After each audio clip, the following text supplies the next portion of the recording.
यहाँ पे देखिए मैंने पर्सन ए बनाया है और बी बनाया है, इन दोनों की देखिए हाइट क्या है, दोनों की सेम है, यानी दोनों क्या है, इक्वली टॉल है। ठीक है, तो यहाँ मैं जो भी चीज़ लिखूंगा दोस्तों वो सेम क्वालिटी लिखूंगा, यानी दोनों क्या है, इक्वली टॉल हैं, तो मैंने यहाँ टॉल लिख दिया। दोस्तों ये तो था इनकी हाइट के बारे में। इनके आईक्यू लेवल को कंपेयर करें, दोनों का आईक्यू लेवल भी सेम है। ठीक है, इसमें से कोई ज़्यादा कम नहीं है, दोनों इक्वली इंटेलिजेंट हैं। दोस्तों अगर हम बात करें इन दोनों में से ऑनेस्ट कौन है, तो दोनों इक्वली ऑनेस्ट हैं, तो हम क्या करेंगे, यहाँ लिखेंगे ऑनेस्ट।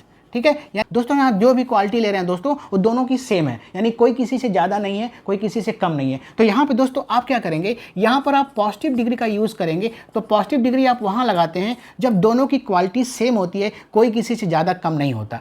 जैसे सब अगर मुझे सेंटेंस बनाना हो, ए उतना ही लंबा है जितना कि बी, या ए उतना ही इंटेलिजेंट है जितना कि बी, या ए उतना ही ईमानदार है जितना कि बी, तो इसको आप कैसे बनाएंगे, आप बनाएंगे ए इज़, ए है, अब आप क्या करना पड़ेगा, उतना का मीनिंग होता है दोस्तों एज, ए इज एज, फिर आपको दोबारा यहाँ पे एज लिखना पड़ेगा, ए इज एज टॉल एज, आपको यहाँ बी लिखना पड़ेगा। इसका मतलब एज का मतलब होता है उतना, और इस एज का मतलब होता है जितना, यानी A is as tall as B. अगर आपको बनाना हो ए उतना ही इंटेलिजेंट जितना कि बी, तो आप बनाएंगे A is as intelligent as B. अगर आपको बनाना हो दोस्तों ए उतना ही ईमानदार है जितना कि बी, तो आप बनाएंगे A is as honest as B. तो